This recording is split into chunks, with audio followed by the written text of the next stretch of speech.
விக்ரமாதித்தன் தொடர்கிறது.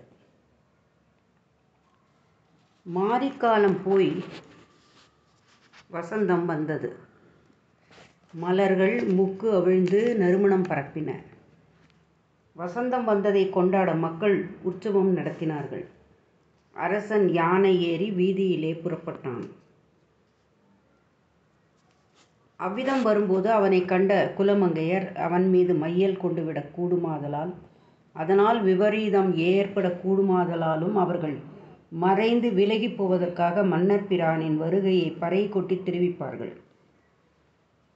அதை கேட்ட உன்மாதினி அரசன் தனக்கிழைத்த அவமானத்திற்கு பழிக்கு பழி வாங்குவதற்காக தன் மாளிகையின் மேன்மாடத்தில் நின்று வீதியில் உலாவரும் அரசனுக்கு தரிசனம் தந்தாள்.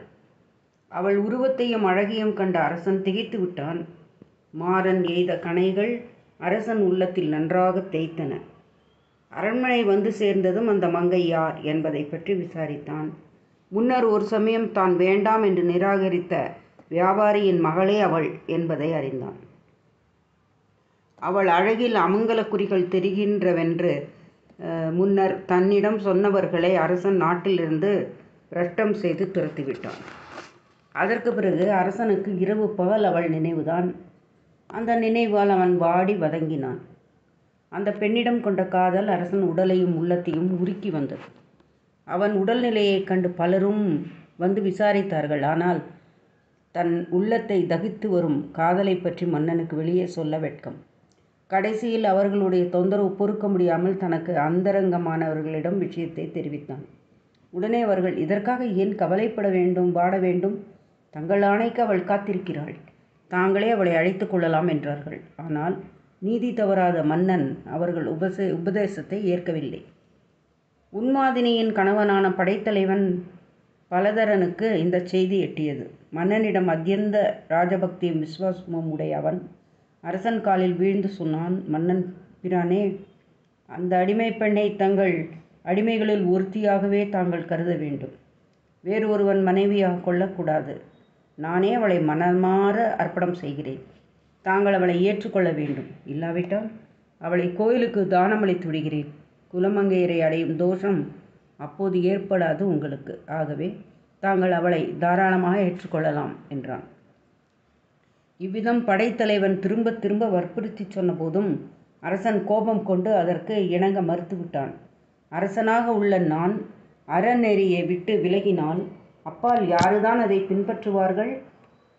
இந்த குற்றத்தை செய்யும்படி என்னிடம் விசுவாசமாக உள்ள நீயே தூண்டுவதற்கு உனக்கு எப்படித்தான் மனம் வந்ததோ? இதனால் க்ஷண நேரத்திற்கு சந்தோஷம் உண்டாகலாம். ஆனால் நிரந்தரமாக இம்மையிலும் மறுமையிலும் பெரும் களங்கத்தை இது உண்டாக்கிவிடும். அன்றி நீ உன் மனைவியை துறந்தால் நான் உன்னை சும்மா விட மாட்டேன். பெண்களின் கற்பை அவ்வளவு எளிதாக கருதி நடந்தால் உனக்கு நிச்சயம் தண்டனை கிடைக்கும். ஆகவே சாவே இதற்கு ஏற்ற மருந்து. இவ்விதம் அரசன் தன் படைத்தலைவனின் கோரிக்கையை உதறி தள்ளிவிட்டான். இவ்வாறே நாட்டு மக்களும் மந்திரிகளும் வேண்டிக் கொண்ட போதும் உறுதியுடன் ஒரே நிலையில் நின்று அதை மறுதளித்து விட்டான். எனினும் காலக்கிரமத்தில் அரசன் உள்ளத்தையும் உடலையும் அரித்து வந்த அந்த மோக நெருப்பு அவன் உடலை கடைசியிலே நீராக்கியது. அரசன் இறந்த பிறகு உயிர் வாழ மனம் பெறாத படைத்தலைவனும் தீக்குளித்து உயிர் திறந்தான். இவ்விதம் கதையை முடித்த வேதாளமானது விக்ரமாதித்தனின் தோளில் இருந்தபடியே அவனை நோக்கி, மகாராஜா, இவ்விருவருள் யார் சிறந்தவர்? அரசனா, படைத்தலைவனா? இவ்விருவருள் அரசனே சிறந்தவன். இதை கேட்டதும் வேதாளம், அது எப்படி? தன் மனைவியின் பெருமையை நன்கு அறிந்த படைத்தலைவன் அவளிடம் மோகம் கொண்டிருந்தும் ராஜ விசுவாசத்தால் அவளை அவனுக்கு அளித்தான். அரசன் இறந்த பிறகும் தன் உயிரை மாய்த்து கொண்டான். அரசனோ அவளை பற்றி நன்றாக அறிந்து கொள்ளாமல் அவளை ஏற்க மறுத்தான். அவ்விதம் இருக்க படைத்தலைவனை காட்டிலும் அரசன் எப்படி உயர்ந்தவன் ஆவான்? விக்ரமாதித்தன் அதை கேட்டு கடகடவென்று சிரித்தான். நீ சொல்வது உண்மைதான். ஆயினும் எஜமான விசுவாசம் கொண்ட படைத்தலைவன் நடத்தையில் சிறந்த அம்சம் என்ன இருக்கிறது? வேலைக்காரர் தங்கள் உயிரையும் கொடுத்து எஜமானர்களை காப்பாற்ற வேண்டுமென்றோ? ஆனால் அரசர்களோ மமதையால் பருத்து வளர்ந்தவர்கள். பதவியாலும் அதிகாரத்தாலும் அவர்கள் பார்வை மறைந்து போகிறது. போகத்தை பற்றிய எண்ணம் எழுந்துவிட்டால் அறநெறியையும் கூட உதறிவிடுவார்கள். அவர்களுக்கு நிழல் கொடுக்கும் குடையும் அவர்களுடைய குற்றங்களை மறைத்து நின்று அவர்களுக்கு புகலிடம் அளித்து காப்பாற்றிவிடும். நகுஷன் போன்ற பேரரசர்களும் இதற்கு தப்பாமல் பழி சுமந்திருக்கிறார்கள். ஆனால் இம்மன்னனோ உன்மாதினியிடம் கொண்ட காதலால் தன் உடலையே இழந்தாலும் அறநெறியின் வழியிலிருந்து நழுவவே இல்லை. அவ்வளவு திட சித்தம் கொண்ட அரசனே உயர்ந்தவன். இந்த பதிலை கேட்டதும் வேதாளம் மறுபடியும் கட்டவிழ்த்து கொண்டு சென்றது. பழையபடி அதை தேடி புறப்பட்டான் விக்ரமாதித்தன். மறுபடியும் விக்ரமாதித்தன் முருங்கமிரத்து மரத்தை அடைந்து வேதாளத்தை பிடித்து தூக்கி கொண்டு தோளில் சுமந்து கொண்டு கிளம்பினான். வாய் மௌனியாக அவன் நடந்து செல்லும் போது வேதாளம் அவனை பார்த்து, மகாராஜனே, இந்த கதையை கேள் என்று சொல்ல ஆரம்பித்தது. சித்திரக்கூடம் என்றொரு நகரம் உண்டு. அதன் பெயருக்கு ஏற்றபடி அழகாக இருந்தது. அதிலே சந்திராவலோகன் என்ற அரசன் ஒருவன் இருந்தான். அவன் அரசருக்குள் மாணிக்கம். ஜனங்களை நன்றாக பாதுகாத்து வந்தான். எல்லோரும் அவனை போற்றினார்கள். ஆயினும் அவனுக்கு ஒரு குறை இருந்தது. அவனுக்கு எல்லா வகையான சம்பத்தும் கிட்டியிருந்தது. ஆனால் அவனுக்கென்று ஒரு மனைவி இல்லை. மனைவி இல்லாத குறையை மறைக்க அவன் ஒரு நாள் தன் பரிவாரங்களுடன் வேட்டையாட ஒரு காட்டிற்கு சென்றான். அப்போது காட்டுப்பன்றிகளை கொன்றான். வில்வித்தையில் விஜயனை வென்ற அவனை கண்டு எல்லா மிருகங்களும் நடுங்கின. சிங்கங்களையும் சர்ப்பங்களையும் அடித்தான். வேட்டையாடுவதில் இருந்த ஆர்வத்தில் நடுக்காட்டிற்கு தனியாக செல்ல விரும்பி குதிரையை குதிங்காலால் உதைத்தான். சவுக்கடியும் கால் உதையும் பட்ட குதிரை வாயு வேகத்துக்கும் அதிகமாக கிளம்பி மேடு பள்ளம் பார்க்காமல் ஒரு க்ஷணத்திற்குள் 10 யோசனை தூரம் சென்றது.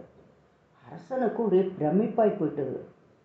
அங்கே குதிரையும் களைத்து போய் நின்றவுடன் அரசன் காட்டிலே சிறிது உலாவினான். அவ்விடம் தாமரை நிறைந்து விசாலமான ஒரு தடாகத்தை கண்டான்.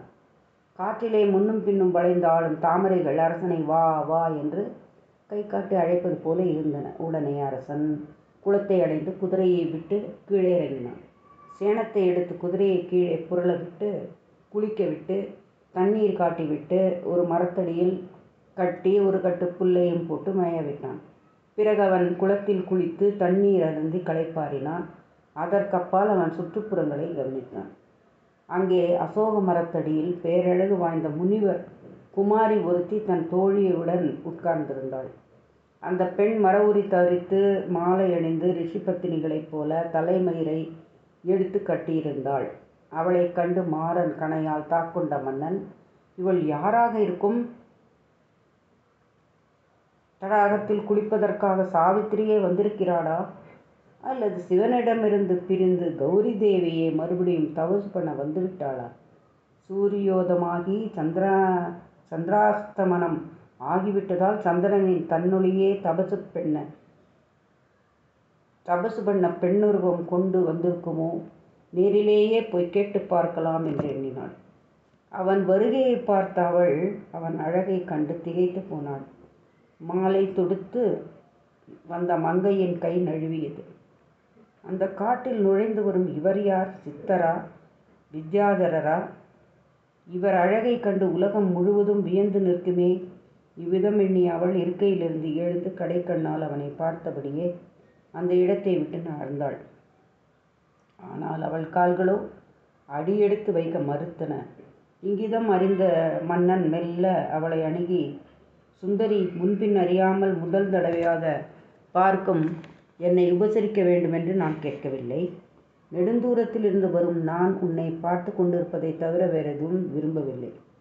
ஆயினும் இப்படி நீ மிரண்டு ஓடுவது தபசிகளுடைய வாழ்க்கையின் கடமையோடு எப்படி பொருந்தும் என்று கேட்டான். அரசன் இவ்விதம் கேட்டவுடன் அவளுடைய தோழி அங்கே அமர்ந்த அரசனை உபசரித்தாள். அரசனைப் போலவே அவளும் இங்கிதம் அறிந்தவள். பிறகு மன்னன் சகஜமாக அன்போடு அவளிடம், பெண்பாவாய், உன் தோழி எந்த நற்குடியில் பிறந்தவள்? அவள் நாமதேயம் என்ன? மலர் போன்ற மென்மையான தன் உடலை அவள் ஏன் இந்த கானகத்தில் தபசிக்கு உரிய வாழ்க்கையில் ஈடுபடுத்தி அவதிப்படுகிறாள் என்று கேட்டாள். தோழியும், கண்வ முனிவருக்கு மேனகையிடம் பிறந்த இவளுக்கு இந்திரபிரபை என்று பெயர். கன்னிப்பெண்ணான இவள் இன்னும் ஆசிரமத்திலே தான் வசித்து வருகிறாள். ஆசிரமம் பக்கத்தில்தான் இருக்கிறது. தந்தையரின் அனுமதி பெற்று இந்த தடாகத்திலே நீராட வந்தாள் என்று தெரிவித்தாள். விக்ரமாதித்தன் தொடரும்.